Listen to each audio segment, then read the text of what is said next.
This copyrighted telecast may not be reproduced, retransmitted, or used in any form without the authorized written consent of NASCAR Broadcasting. NASCAR would like to thank all of our loyal fans for your continued support, and we hope you enjoyed today's broadcast. Early on, a caution came out on lap 2. That's DJ Kennington getting into the wall in turn number 3. Brendan Newberry in the 24 also spinning during that incident. Yeah, this racetrack we talked about being 2 grooves wide.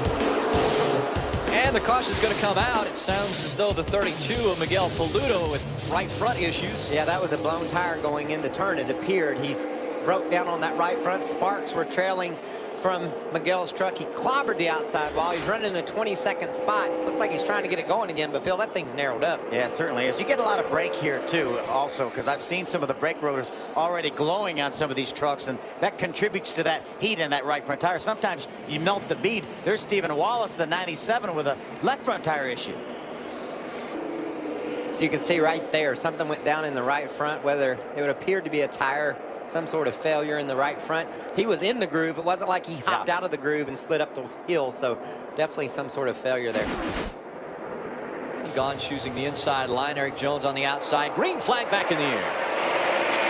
Great start for Jones on the outside. He's going to match Gone down into the first turn. Can he hang on that high side? He's going to try, and right up against the outside of that 62, and around goes Chase Elliott in the 94. Oh, he barely got missed by Dakota Armstrong. Dakota slipped through a hole that wasn't there, and then Chase just rolled gently out of the way. Great job by Dakota Armstrong. You know, this team battled the vibration all throughout practice last night.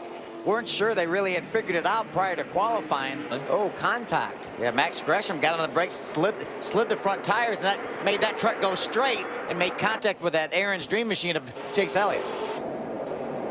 Caution is out for the 4th time. This time it was Ron Hornaday who blew the right front tire on that number 9 and hard into the wall. Ron has climbed out of that truck. We see him. He'll be making his way to the infield care center. That sight right there says a lot for the safety of these trucks. Watch this. This tire blows Phil absolutely at the worst time possible. Right when he's just about off turn 4, but look which way the road's heading. The wall's almost 90 degrees to where he hits and hard into the outside wall, but yet he's able to walk away. Safer barriers, seats. And Ross Chastain on the inside of row number 1. Could we see Ty Dillon maybe make it 3 wide here if he can get a good start? And what will we see Chastain do? Will he be desperate and dive into turn 1 harder and take a chance on moving Eric Jones up? That's just what he does. He's got it. He's going to take it, but the crossover move and spinning up into the wall. John West Townley. Caution will come out again.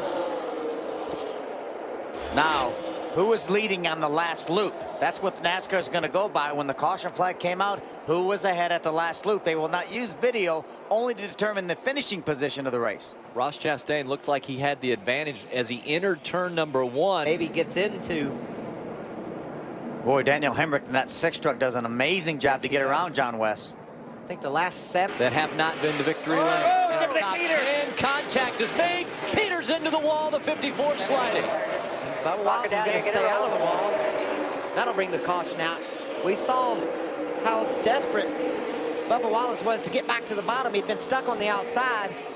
Things got tight between him and Timothy Peters. Timothy hits the wall. Another opportunity now for Eric Jones and Ross Chastain to show their skills on the restart. The truck, a little more damage to Timothy Peters, Parts Plus Toyota. For Bubba, see how much room that Timothy has. He goes off the racetrack, and look, there's no room for him to come back on. Bubba had chopped him down pretty good, trying hard to get back in line, and Timothy just ran out of room down there. Timothy was trying to stay off that 54 truck, had it turned hard left, then got a little bit loose, had to use a little bit more room, and then when he did, he made contact with the 54. Watch this, watch him, he's going to get loose right here. Had to chase it up the hill a little bit. That's where he made the contact. And again, that 54 able to keep off of the wall, so really no damage other than just the tires on that 54. Yeah, but he could damage his... Eric Jones back in front of the field at Phoenix. That was impressive. He really gave Ross Chastain a break on that restart. The 17-year-old kid biding his time for all of the lap, and then he went back after Chastain. Mike Blaney in the 29 looking to get by Cale Gale in the 33. Those two side by side for position. That's a battle for the 6th spot. Amazing job by that 33 of Cale Gale. Only his 2nd start this season. But he's treading on some thin ice up there on the high side, trying to hold off Blaney. And when I say thin ice, it's going to feel like ice if he gets a half groove up. Kilgill still trying to hold on to that spot as he runs the high line here. I love the way these truckers race, don't you? And Johnny Sauter right behind that side-by-side battle. Remember, Johnny came in and got fresh tires on lap 116. Those other drivers pitted on lap 89. And he's already up inside the top 10. Johnny's hoping they can settle this little battle and he can get them both. Right after the checkered flag, it'll be Fox Sports Live. We'll have continued coverage from right here at Phoenix International Raceway. And it could be a monumental day for the 51 of Eric Jones. If he's able to hang on, he'll be the youngest winner ever in the history of the Camping World Truck Series at just the age of 17. And he's driving away from him, Rick. Once he got that clean air, he's been able to open up a little bit of a gap over that 19 of Ross Chastain. Comfortable enough lead. If they don't have any more caution flags, I believe he's got it. And that's an anxious spot on the left side of your screen. Pretty special 17-year-old you got there, sir. 17 years and 4 months is Eric Jones, the youngest winner in the history of the Camping World Truck Series. It happened earlier this year with Chase Elliott at 17 years, 9 months. Eric Jones has been in front of the field 80 laps tonight. Ross Chastain, his closest competitor, was out front for 63 laps. I tell you, Eric Jones has been pretty near flawless this entire race. He lost the lead one time on a restart to Ross Chastain, but otherwise, man, has he been strong. And even this final restart has been impressive because he restarted second on the outside. Ross Chastain was able to get in front of him, but he fought back. He was able to work his way back and get the lead, stole it back away from Ross Chastain. Would you believe Eric Jones just ran the fastest lap of the race that last lap? Did we not say he's a hungry kid? Yes. He can taste this victory. Fastest lap of the race with just 3 to go. That's amazing. Oh, by the way, he did 2 to go for the 17-year-old. Eric Jones in front. Another fastest lap of the race that time by. He's in a hurry to get to that checker flag, isn't he? The gap between he and Ross Chastain, 1.4 seconds. The next flag he's going to see will be the white flag, indicating one more time around this track. A great run for Brendan Gaughan. White flag here, coming back no matter what. 10 trucks going to try to... Brendan Gaughan running third, Ty Dillon fourth, Matt Crafton, your championship leader in the top 5. The story has been the young man, Eric Jones.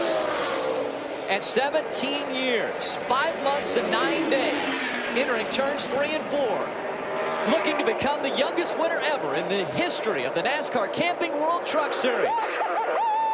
Yeah, baby! Thank you! Thank you so much! Woo! An elated 17-year-old. History was made once again in the Truck Series. Dad, ready to celebrate in victory lane. He says, I'll meet you over there. That looks like he's pretty well got it together, doesn't he? Yeah. It makes Kyle Busch look like a pretty smart truck owner, too, doesn't it? Eric Jones was able to outrun Kyle Busch at the Snowball Derby. Kyle Busch, so impressed, decided, I want to give this young man a shot. I'm going to put him in one of my trucks. He's been able to start a couple truck races, and this is his first win. Amazing. This copyrighted telecast may not be reproduced, retransmitted, or used in any form without the authorized written consent of NASCAR Broadcasting. NASCAR would like to thank all of our loyal fans for your continued support, and we hope you enjoyed today's broadcast.